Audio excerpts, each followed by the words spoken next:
Quiero empezar por agradecer que todos la disposición que tienen para aprobar la ampliación del cupo de endeudamiento. Se lo están aprobando es al país, no a un gobierno. Estamos pasando, senadores, de un tamaño de deuda pública del 49% del PIB al 61% del PIB en solo un año, el 2020, la pandemia. Esos son 200 billones de pesos, mal contados, lo que creció la deuda pública. En el año 2021 se amplió el cupo de endeudamiento y quedó en los 70.000 millones de dólares que hoy existen. Pero en el año 2020 el gobierno, bajo ley de emergencia o bajo normas de emergencia mejor, aprobó 10 cupos de crédito por decreto y sin haber pasado por la Comisión Interparlamentaria de Crédito Público. Esos 10 créditos tienen un total de 12.000 millones de dólares que por su propia connotación no quedaron incluidos en el cupo de endeudamiento. Están por fuera del cupo de endeudamiento. Están dentro del tamaño de la deuda colombiana, sí, pero por fuera del cupo. Y la deuda principal que está allí es la del Fondo Monetario Internacional, 5.500 millones de dólares. Deuda que hay que cumplir y honrar entre el 2024 y el 2025. Esa deuda significa que este año hay que honrar alrededor de 3.000 millones de dólares al Fondo Monetario Internacional. Y cuando se pagan, ya pagamos 2 cuotas, son 8, 4 en el 24, 4 en el 25, no abren espacio en el cupo, porque no están incluidos allí. Pero sí tenemos que salir a buscar los recursos con los cuales pagar esa deuda. Y entonces, senadora Paloma, lo que usted pregunta, es una plata que necesitamos este año, pero esos recursos de crédito de aquí al 2026 requieren 17.000 millones de pesos, o si no, usted nos pone en el trámite de pedir un cupo de endeudamiento semestral. Es decir, cada vez que necesitemos pagar teníamos que venir a pedir cupo. Si eso fuera así. Si no, es lo que se va a pagar solamente este año. Es lo que se va a pagar entre el 24, el 25 y el 26, porque estas deudas quedaron fuertemente concentradas en los primeros años. Y eso implica que el gobierno tenga previsto, como ya se hizo en el presupuesto del 2023, un pago por 80 billones de pesos, deuda interna y externa. Este año está previsto pagar 95 billones de pesos. Y cuando me preguntan del recorte, el pago de la deuda no está recortado, no se puede recortar, hay que pagarlo.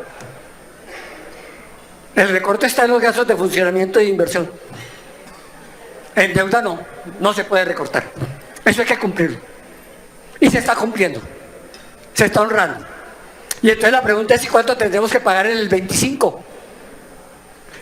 Estamos pagando cerca de 5 puntos del PIB anual en deuda. Esa es la razón por la cual los presupuestos crecen tanto. Ahí es donde está el quid del asunto. Por esa razón es necesario ampliar el cupo de endeudamiento, porque es algo que hay que seguir mirando hacia el futuro. La proposición del senador Sabarraín es desventajosa, es impráctica, es inconstitucional. ¿Qué dice? Que se dediquen los recursos exclusivamente para pagar deuda, exclusivamente significa que entonces genera una inflexibilidad en los presupuestos.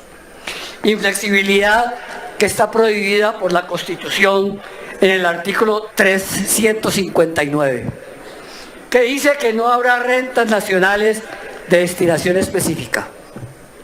Y eso es algo que entra al presupuesto. En el presupuesto hay 3 partidas, o 3 grandes partidas: gastos de funcionamiento, gastos de inversión y pago de deuda. Eso está incluido en el presupuesto. Nosotros no estamos pagando deuda por fuera del presupuesto. Tiene que estar allí incluida. Y como lo acabo de señalar, tampoco es objeto del recorte porque sería incumplir compromisos. El recorte se hace por los lados de funcionamiento e inversión. Entonces, si aceptáramos la propuesta del senador Sabaraín, tendríamos que preguntarnos: ¿y dónde conseguimos las fuentes de los recursos? Y las fuentes de los recursos de un crédito, del crédito externo del país, se obtienen de 2 fuentes: organismos multilaterales y colocación de bonos. Los organismos multilaterales tienen una connotación. Todos esos créditos de organismos multilaterales están ligados con algún objetivo para cumplir en materia social, en salud, en educación, en reducción de pobreza, en mejora de género, de condiciones de género, etc. Hoy ningún organismo multilateral le dice a usted: yo le voy a prestar plata para pagar deuda. Nadie lo hace. Dice: yo le voy a prestar, sí, para que usted desarrolle ese tipo de programas.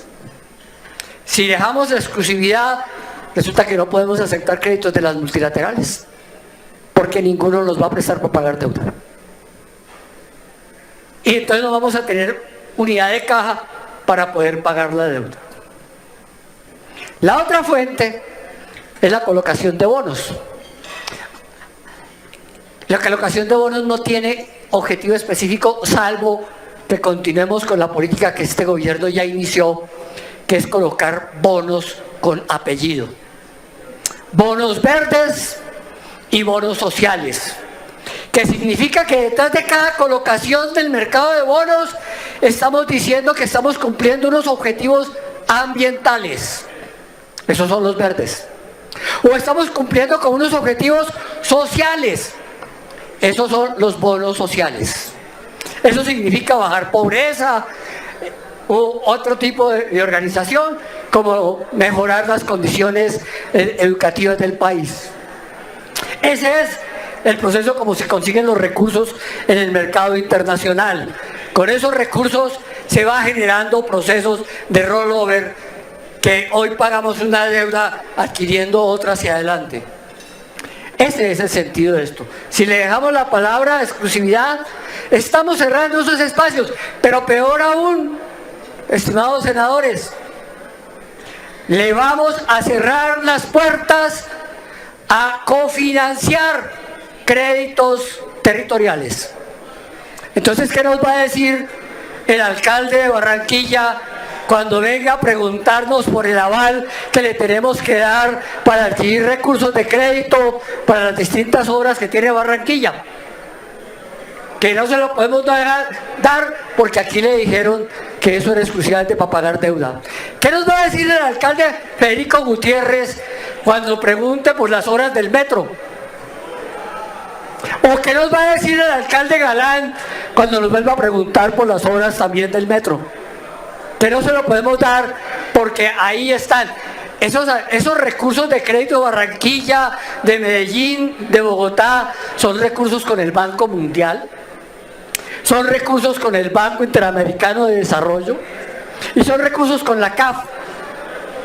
Ahí es donde nos van a preguntar: entonces, ¿nos van a poder dar aval o no? Si queda la exclusividad, no podemos dar eso. Esa es la razón por la cual, presidente y senadores, yo le pido a este honorable Senado que acompañe la propuesta que ha presentado la senadora ponente, en términos de que el crédito esté preferentemente dirigido a pagar deuda pública y además acompañado del segundo parágrafo que dice que es el cumplimiento de la regla fiscal. Senadores de la República de Colombia, muchas gracias por este voto de confianza con el país. Se ha aprobado la ampliación del cupo de endeudamiento y eso deja reglas claras de juego hacia adelante de cómo hay que manejar el crédito público. Pasamos del 49 al 61% del PIB en materia de deuda pública. Lo vamos a dejar en el 55% y la senda tiene que seguir volver al histórico antes de pandemia. Muchas gracias por este voto de confianza.